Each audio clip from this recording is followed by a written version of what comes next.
Bonjour à toutes et à tous, bienvenue sur RN Brush Painting.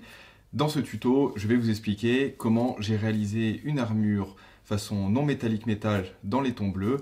La dernière vidéo que j'avais postée il y a quelques temps, c'était pour peindre les ailes d'un Prosecutor. On l'avait fait ensemble.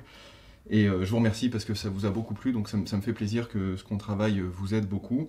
Et donc aujourd'hui, on va continuer le travail toujours sur ce Prosecutor. Et l'idée, c'est d'arriver à réaliser une armure comme celle-ci, voilà, avec des jolis reflets un petit peu métallisés, et le tout sans peinture métal, et sans trop se prendre la tête. Allez, c'est parti pour la recette. Alors, pour réaliser cette armure, vous allez avoir besoin, dans un premier temps, d'un blanc. Donc moi, j'utilise toujours mon encre d'intensité OSL White de Green Stuff World. On va utiliser par la suite comme couche de base un Atermatic Blue, qui est un bleu très clair, qui va avoir tendance à pas trop couvrir, mais mis sur couches successives, vous allez voir que vous aurez un super rendu. On travaillera certaines transitions avec du Leviadon Blue pour ajouter un petit peu de profondeur à notre peinture. Et ensuite, on effectuera quelques linings avec le Wolfen Grey de chez Green Stuff, et on réutilisera notre blanc pour les parties les plus éclatantes.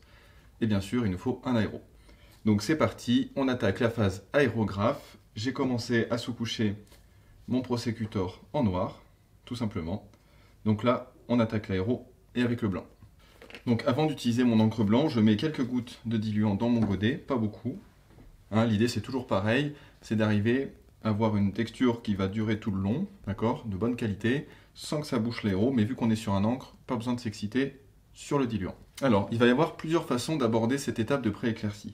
Soit on va sélectionner des parties d'armure qu'on veut faire ressortir sans forcément voir un côté zénital, c'est-à-dire une lumière qui va venir de dessus, soit on peut imaginer, dans le cadre d'un reflet métallique, d'avoir une lumière qui va être traversante. Voilà. Là, on va faire une version assez simple, mais vous verrez qu'après, vous pourrez la customiser. Donc, on va venir mettre en avant certaines parties les plus saillantes, ça va être surtout le buste. On va avoir une partie des jambes, le bas des pieds, puisque l'idée, quand notre Prosecutor est debout comme ça, j'aime bien garder quelque chose d'assez réaliste pour avoir un côté métal qui va se voir sur les parties les plus claires. D'accord ?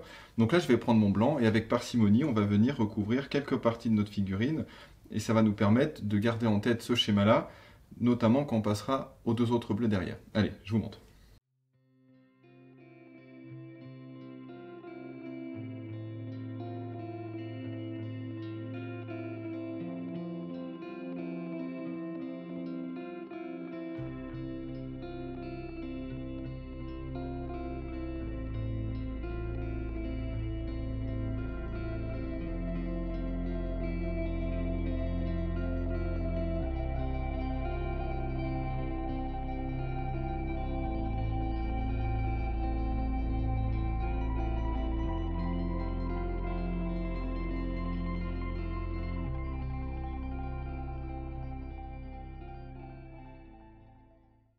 Je fais une petite pause à cet endroit-là pour vous montrer un petit peu, surtout sur les jambes, vous voyez qu'on peut garder des transitions assez intéressantes, notamment entre la genouillère et le bas du tibia. Parce que en fait, cette partie intermédiaire qu'on voit ici, vous voyez, elle va rester un petit peu plus sombre et on va venir se rééclaircir justement vers le bas du pied. Voilà.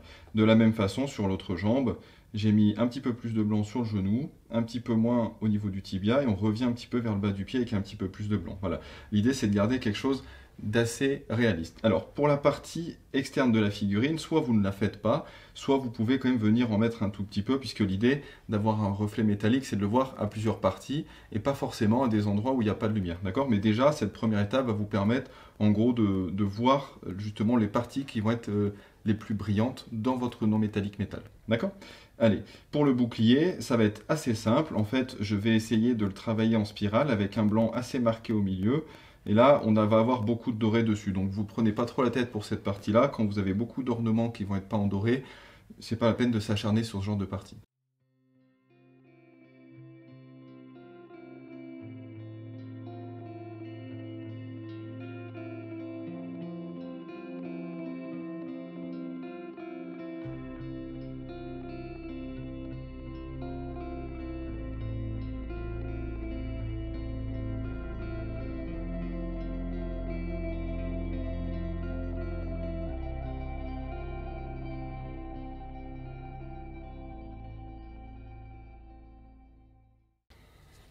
Donc voilà pour cette première étape. Nos éclaircies au blanc sont posées. On voit déjà un petit peu où va ressortir les parties les plus lumineuses. On va avoir le buste, un peu la jambe. Si jamais vous trouvez un moment que vous avez mis un petit peu trop de blanc de partout, vous inquiétez pas. Avec les autres couleurs qu'on va mettre derrière, on pourra toujours rattraper un petit peu cela en mettant du bleu un peu profond. Donc là, je vais bien nettoyer mon aéro puisqu'on va attaquer le Atermatic Blue. Et il faut vraiment qu'il n'y ait plus de blanc dans votre godet, que ça soit le plus propre possible, sinon ça va altérer un petit peu la couleur de ce bleu. Allez, on passe au Atermatic. Alors pour notre bleu, toujours pareil, je vais utiliser vraiment 2 gouttes de diluant, pas beaucoup, puisque le Atermatic est un bleu qui est quand même très clair et qui couvre pas beaucoup. Donc l'idée, c'est vraiment d'utiliser la peinture presque pure. Donc pour cette étape, c'est une des plus faciles, il suffit de recouvrir la totalité de votre figurine avec ce bleu. Faites attention, c'est une peinture qui ne couvre pas beaucoup. Alors ne restez pas des heures sur la même pièce, c'est-à-dire sur la jambe, parce que vous risquez d'avoir une peinture qui va glisser et qui va faire un petit peu des coulures et c'est pas très propre. Donc allez-y progressivement, mais là, pas besoin de précision, vous y allez comme ça vient.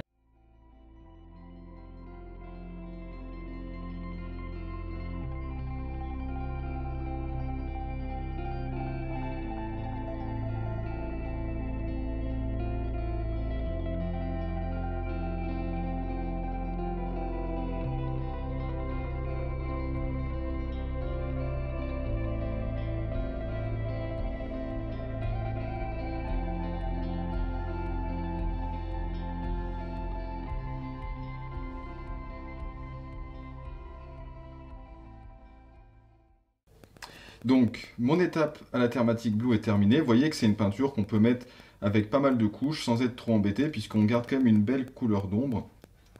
Et on a quand même un schéma qui commence à être pas mal. Voilà. Vous allez me dire, on est encore loin de ce qui se passe à côté. Vous allez voir qu'avec le Leviadon Blue, on va ajouter une belle profondeur à la peinture. Allez, donc là, je vais nettoyer mon godet. Donc là, c'est pas très grave s'il n'est pas parfaitement propre, mais passer quand même un petit peu de diluant. Et on va attaquer au Leviadon. Allez, c'est parti. Donc là, l'idée de cette étape, c'est d'ajouter des belles transitions entre notre bleu qui ressort quand même très clair sur les parties blanches et sur les parties foncées. Si la taille de la figurine vous le permet, l'idéal c'est de le faire à cheval entre une zone claire et une zone sombre. Et pas forcément de recouvrir toutes les zones sombres.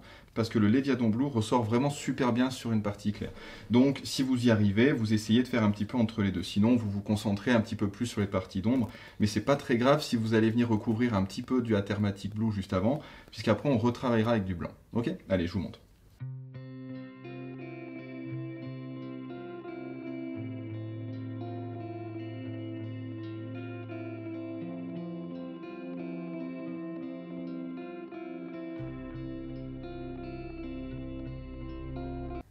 Vous voyez, sur nos jambes, comme on commence à rajouter de la profondeur, ça commence à être vraiment super joli.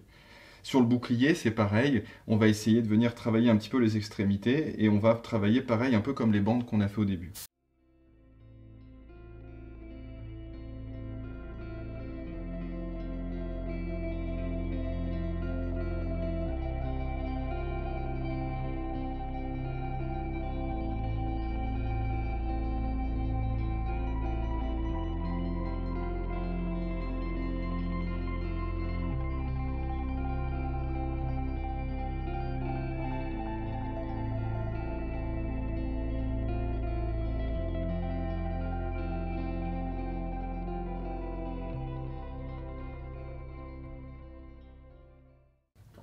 Si vous travaillez de manière prolongée comme ça et que vous trouvez que votre aéro perd en qualité, n'hésitez pas à venir le purger un petit peu sur votre feuille.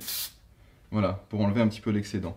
Et comme j'ai expliqué sur la vidéo où je présente mon aéro, vous verrez qu'un petit coup de nettoyant sur le bout de l'aiguille, ça changera beaucoup de choses.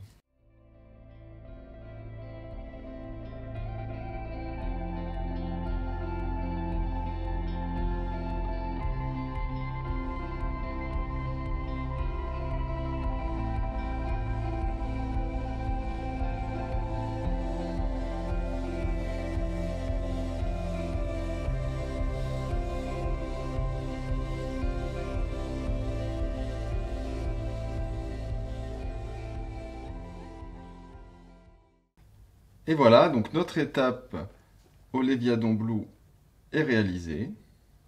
On a quelque chose de vraiment super. Si je compare avec l'autre, alors bien sûr, on n'a pas encore le travail de lining, mais on commence à s'approcher d'un schéma qui est quand même très proche. D'accord? Donc là, dernière étape avec l'aéro, avant de passer aux arêtes, on va reprendre notre blanc, et c'est là où on va venir travailler le côté éclatant, en travaillant sur les zones claires qui étaient présentes au début, d'accord? et en mettant vraiment avec parcimonie. Donc là, pareil, on nettoie bien notre aéro et on passe au blanc. Allez. Donc là, je reprends mon encre d'intensité. Voilà, on n'en met pas beaucoup puisque là, c'est vraiment des parties très fines qu'on va aborder. Et donc, je vais venir sélectionner les points où je veux faire ressortir le plus possible ma lumière. Donc, on va avoir notre buste, on va avoir un petit peu notre bouclier et un petit peu les genoux et les pieds. Donc là, on y va doucement. L'idée, c'est pas de tout recouvrir, ok ?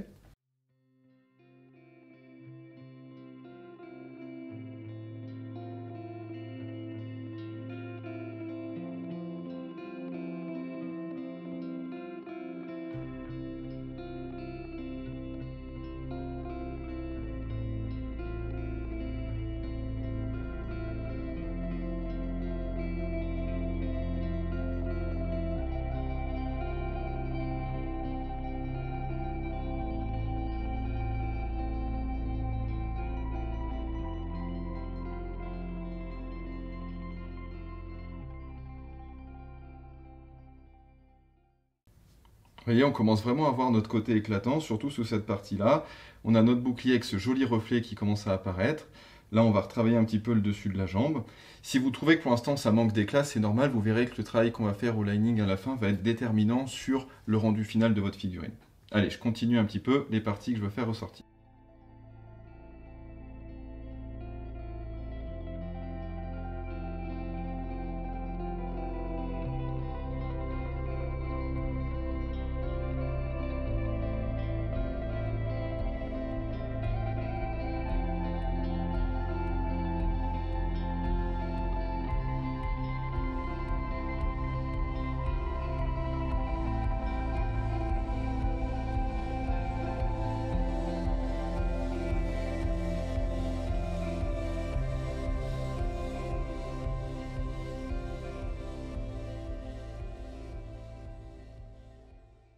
Eh bien écoutez, pour le blanc, c'est pas mal. Vous voyez, quand on commence à comparer nos schémas, on a quand même deux figurines qui vont bien s'accorder toutes les deux. Alors pensez à un truc, c'est que le doré qu'on va mettre à la fin, je le ferai peut-être pas dans la vidéo parce que je pense que vous l'avez quand même sous les yeux, vous verrez le contraste avec le gold antique justement et le bleu va magnifiquement bien. Donc toujours vraiment aller jusqu'au bout des choses pour voir le rendu, puisque là pour l'instant on a une figurine avec des jolis reflets, mais il va falloir leur mettre de la définition à ces reflets. Ok? Donc là on range l'aéro et on attaque le pinceau. Allez, à tout de suite. Donc maintenant que notre travail à l'aérographe est terminé, on va pouvoir s'occuper de mettre en valeur ce dégradé. Et ça, on va le faire au pinceau. Donc là, on va prendre notre Wolfengrey et on va venir mettre en valeur certaines parties des dégradés, notamment sur les arêtes. D'accord ? Donc, je vais vous montrer par exemple sur ce pied, avec le plat du pinceau.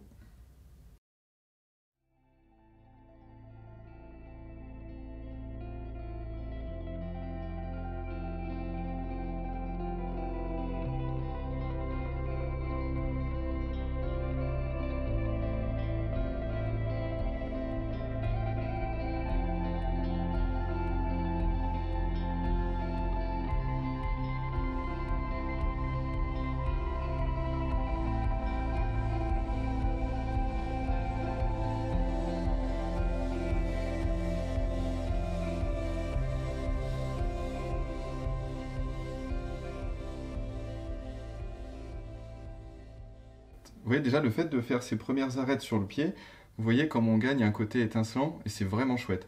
Alors il y a deux solutions, soit vous faites toute la figurine comme ça avec toutes les arêtes, vous pouvez aussi vous concentrer sur le blanc, donc ça je vous montrerai après, mais je trouve que c'est pas mal de rajouter de la définition sur le long de la figurine. Parce que sinon, vous voyez, quand vous comparez la jambe gauche et la jambe droite, on en a une qui est vraiment fade en fait, enfin en étant méchant avec mon travail, mais voilà, c'est fade, et l'autre on commence vraiment à avoir un petit côté brillant.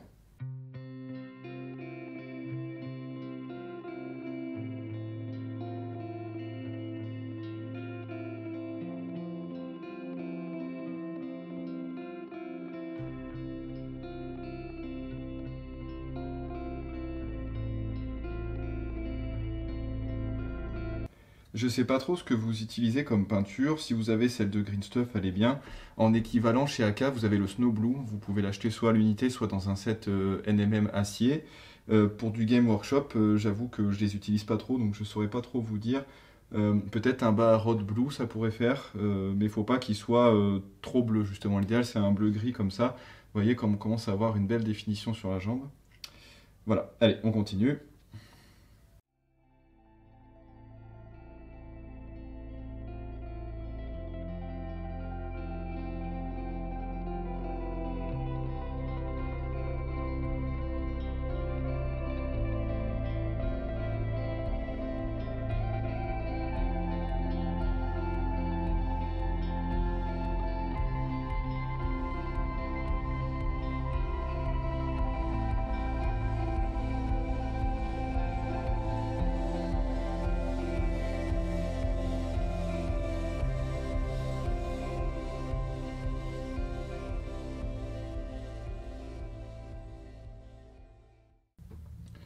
Donc vous voyez déjà nos deux jambes par rapport au reste, on est pas mal. Le buste, c'est une partie qui est un petit peu plus compliquée à travailler. Vous avez ici une arête qui est présente, on va dire, au milieu des pectoraux. Vous pouvez la mettre en avant. Là, faites attention à ce que ce soit le plus fin possible. L'idée, c'est vraiment de rajouter de la définition, mais avec un trait le plus fin possible.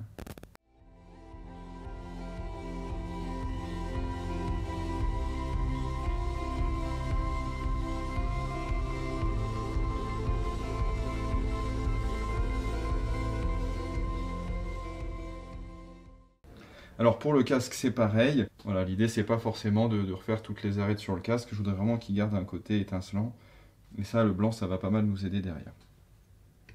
Bon, je pense que vous avez compris le principe avec ce gris. Alors sur le bouclier, j'ai pas besoin de le faire tout de suite, parce qu'en fait, si vous voulez, la totalité va être recouvrir de doré, que ce soit sur la partie externe, la partie centrale, donc j'ai pas besoin d'en mettre, vous verrez qu'on va rajouter le blanc.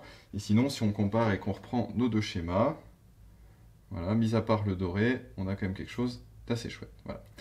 Donc là, bien sûr, on a aussi la côte de maille. Voilà, là, l'idée, c'est vraiment de se concentrer sur la partie armure.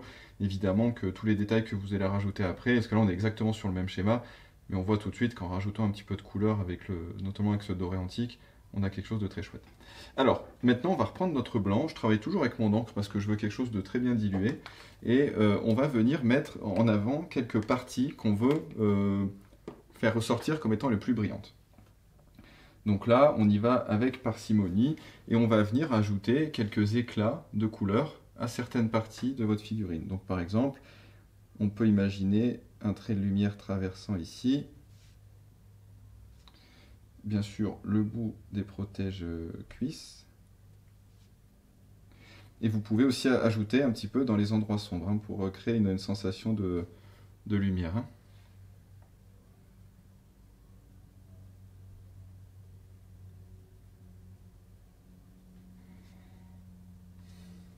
Voilà, pour le torse, on peut un petit peu plus l'appuyer. Et pourquoi pas venir rajouter à une partie ici, par-dessus notre layer précédent, et sur lui-ci, pour vraiment lui donner un petit côté... vous voyez déjà la touche éclatante que ça donne à la figurine, c'est vraiment sympa.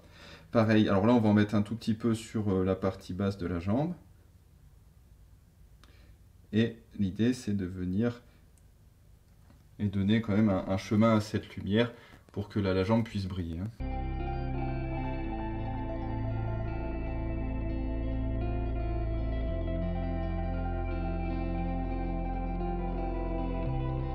Vous voyez, on peut même en ajouter à un endroit juste un petit point lumineux sur une partie qui était pas spécialement faite en layer. Et vous voyez, quand on revoit ce côté un peu étincelant, c'est pas mal du tout.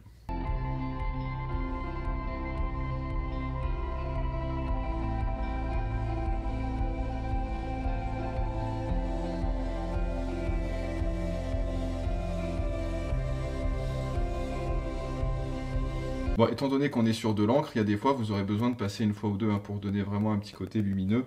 Donc vous inquiétez pas, c'est normal si vous trouvez qu'au début ça ressorte un petit peu gris.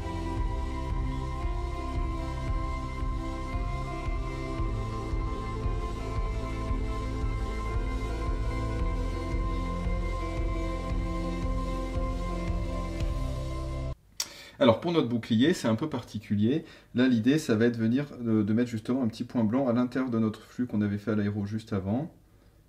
Quelque chose d'assez fin. Ça peut être juste un point. Voilà. Alors il est peut-être un petit peu large, celui d'en haut. Donc on peut les tirer peut-être. On peut ajouter sur les parties supérieures des épaulettes, sur les angles à l'arrière. Voilà, l'idée c'est d'avoir des côtés saillants qui sont très lumineux, notamment celui-ci.